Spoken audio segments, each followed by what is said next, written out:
What if the person you were about to marry looked nothing you pictured, and the first thing you said to them would decide the rest of your life? A woman steps off a stagecoach. She's covered in mud. Her dress is torn. She hasn't changed clothes in 11 days, and the man waiting for her hasn't even said hello yet. What he says in the next 10 seconds either saves this whole story or ends it before it starts. This is a true-to-life story about a mail-order marriage in the 1880s. But stay with me, because this isn't really about the 1800s. It's about something you've probably felt yourself. That fear of being judged before anyone even gets to know you. That moment where you show up somewhere tired, messy, not put together, and you brace for the worst. This story is about what happens when someone doesn't give you the reaction you were bracing for. And by the end, you're going to understand why one small sentence, said at exactly the right moment, can quietly change someone's whole life. Picture a dusty little town called Miller's Bend, out in the Montana Territory. It's 1885. A stagecoach finally rolls in, 6 days late, because the spring rains turned the road into a river of mud. The door opens. A woman climbs down. Her name is Sarah Doyle. She's 31. Her hair is falling out of its pins. Her hem is ripped clean through. One of her boots has literally come apart at the sole. Tied back together with a strip of fabric, she probably tore off her own petticoat. Her trunk hits the ground with a broken strap. And before anyone can say a word, before anyone can even react, Sarah speaks first. "I know I'm not what the letter described," she says. "There was a washout on the road. I've been in this same dress for 11 days. I'd like to explain myself before anyone decides anything." Think about that for a second. She didn't wait to be judged. She got ahead of it. That's a very specific kind of exhaustion. The exhaustion of a person who has spent over a week rehearsing an apology for something that isn't even her fault. Standing at the edge of the platform is Caleb Whitfield, hat in his hands, watching her climb down. And for a moment, he says nothing at all. Here's what you need to understand about Caleb. For 2 months, he had exchanged letters with Sarah through a placement agency. 3 letters each. Careful, polite, a little formal. The kind of letters people write when they're deciding something enormous based on nothing but handwriting and the small things a person accidentally reveals about themselves on paper. In those letters, Caleb built a picture in his head of who Sarah was. Not a picture of her face. Nobody had described what they looked like, and neither of them had thought to ask. It was a picture built out of the feeling her letters gave him. Careful, steady, kind. And now here she stood, not looking anything like the composed woman in his imagination. Mud to the knees, a voice already shaking with the effort of getting the apology out before he could react badly. This is the moment that decides everything. Not the wedding. Not the 6 weeks that come after. This exact 10 seconds, right here, on a dusty platform in front of a stagecoach. Caleb looks at her. He doesn't mention the dress. He doesn't glance at the broken trunk or the tied-up boot. He just says one sentence. "You've had a hard road. Let's get you somewhere warm before we talk about anything else." That's it. That's the whole thing he says. And here's what's wild. It's such a small sentence. It doesn't even sound impressive if you write it down. But Sarah, who had spent 11 days bracing for pity or disappointment or awkward silence, feels something in her chest finally loosen. For the first time in over a week, she isn't holding her breath. I want you to really sit with why that sentence worked, because I think most of us get this wrong all the time.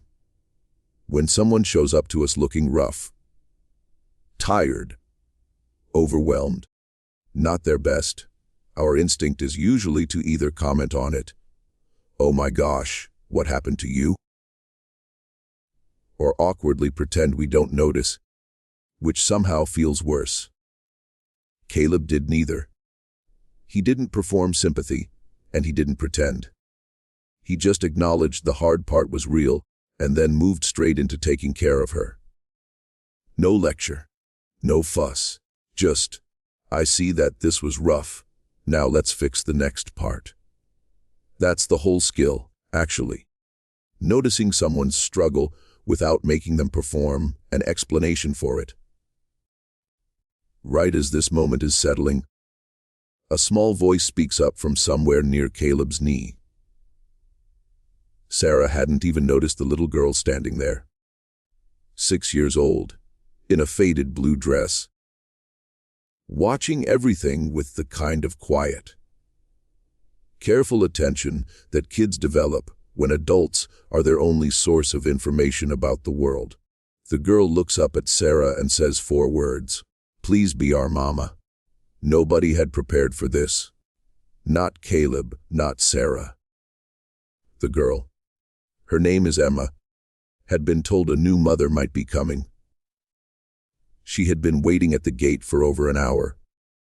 And when she saw a tired, kind-looking woman step down from that stage, she said the thing she'd apparently been holding in since breakfast. Caleb goes completely still.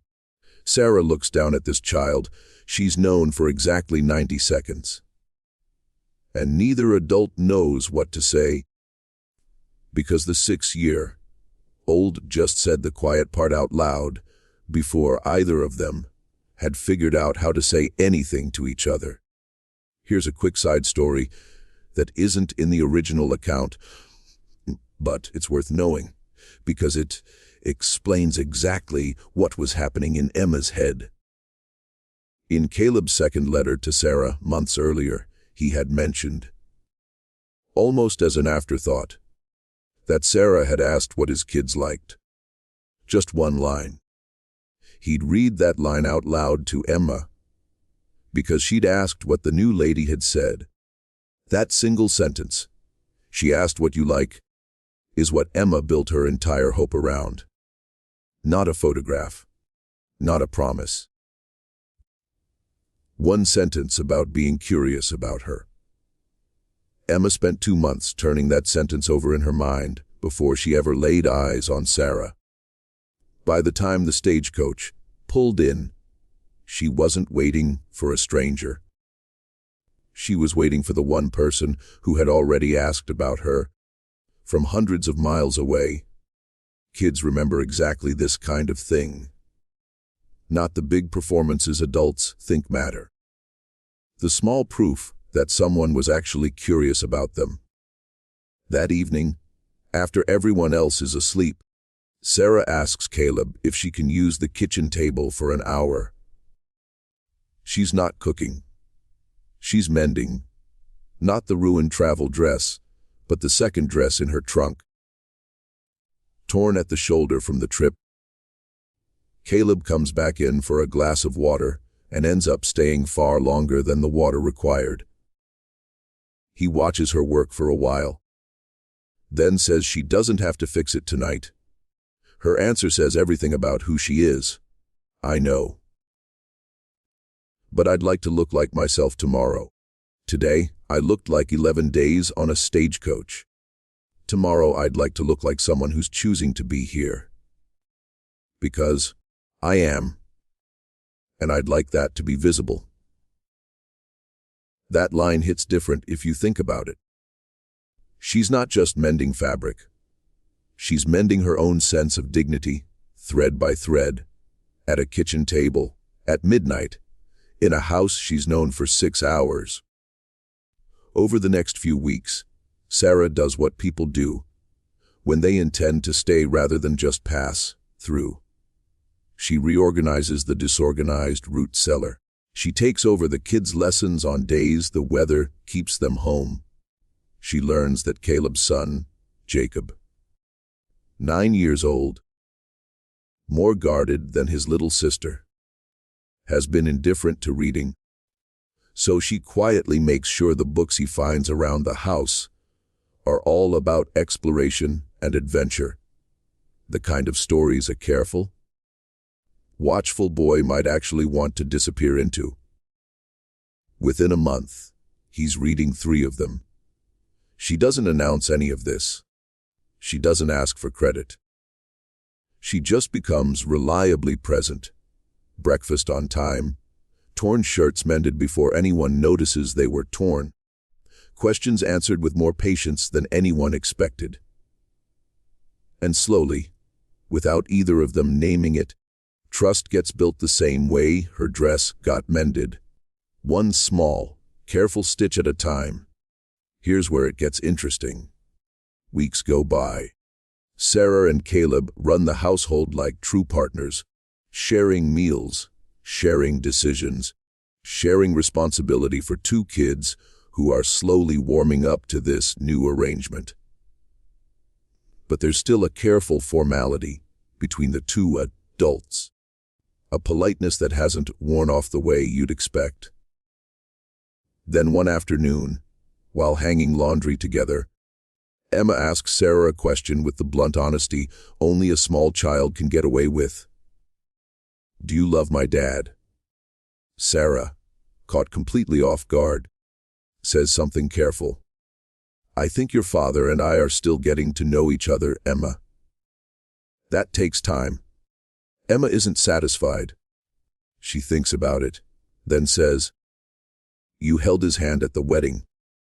Sarah says, "That's part of the ceremony." And Emma, 6 years old, arms full of wet laundry, delivers the line that stops Sarah cold. "You held it longer than the ceremony needed." Sarah doesn't have a response to that. She finishes the laundry in silence. But that night at dinner, she catches herself watching Caleb in a way she'd been trying not to. The way he listens completely when his son explains something at length about the horses. The way he'd quietly noticed his daughter's shoes had worn through and just fixed it, without making a thing of it. She realizes Emma was right.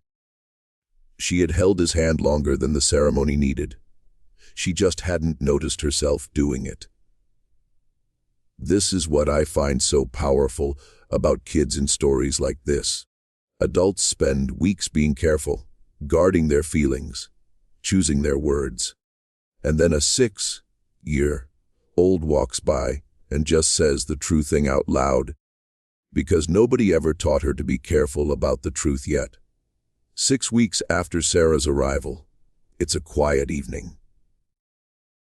The kids are asleep. Sarah's at the kitchen table again, mending. This time one of Jacob's shirts instead of her own dress. Caleb comes in for water and stays, like he's taken to doing most nights now. For a while, neither of them says anything. Then Caleb speaks, using the careful tone he uses when he's been thinking about something for a while and finally decided to say it. "Emma asked me something today," he says. "She asked if I was going to marry you properly. I told her we already had.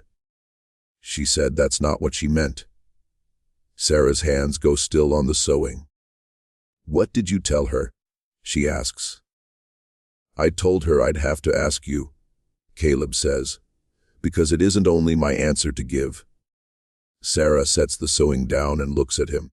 And for the first time since that stagecoach platform 6 weeks ago, neither of them is being careful anymore. She tells him something she'd never said out loud, that when she stepped off that stage, she'd spent all 11 days of the trip rehearsing that apology, certain her appearance would be the first thing he'd react to. That instead, He said one sentence about the hard road and getting her somewhere warm. And that was the exact moment she stopped thinking of this as an arrangement and started thinking of it as something else entirely. Caleb tells her something too. That he'd had a picture in his head from the letters, and she hadn't matched it the day she arrived. But somewhere over 6 weeks, without noticing it happening, he'd stopped thinking about the picture altogether because the real version of her had quietly become better than anything he'd imagined. Sarah reaches across the table. He takes her hand. And this time, the silence between them isn't the careful silence of the past 6 weeks. It's a completely different kind of quiet. The next morning at breakfast, they tell Emma and Jacob together that beyond the practical arrangement, they'd decided they wanted this to mean something more, and they wanted the kids to be the first to know. Jacob, who'd apparently been watching the whole household with more attention than anyone realized, just shrugs and says, "I figured that already," which makes Caleb laugh properly, in a way Sarah had never heard from him before.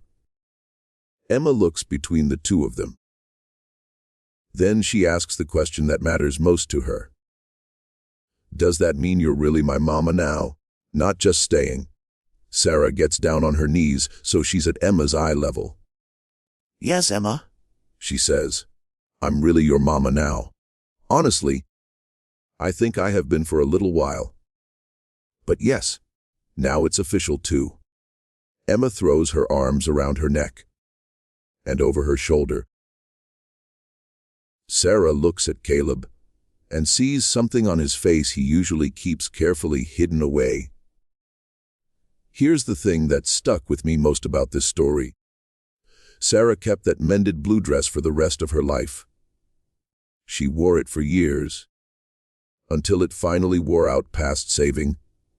Even her careful stitching couldn't hold it together forever. And years later, when Emma asked why her mother kept a dress that was clearly too worn to wear, Sarah told her the truth. It was the dress she was wearing the first time someone called her Mama. You don't keep something because you need it. You keep it because of what it reminds you of. And I think that's really the whole lesson buried in this story. The moment that changed everything wasn't a grand gesture. It wasn't flowers or a speech. It was one sentence, said at exactly the right time, by a man who chose not to comment on the mud and the torn hem, and instead just said, "You've had a hard road. Let's get you somewhere warm." So here's my question for you. Think about the last time someone showed up to you looking rough, exhausted, not their best. What did you say? And more importantly, what could you have said instead? If this story got you, hit like, subscribe for more stories like this one. And tell me in the comments, what's the smallest sentence someone ever said to you that ended up changing everything?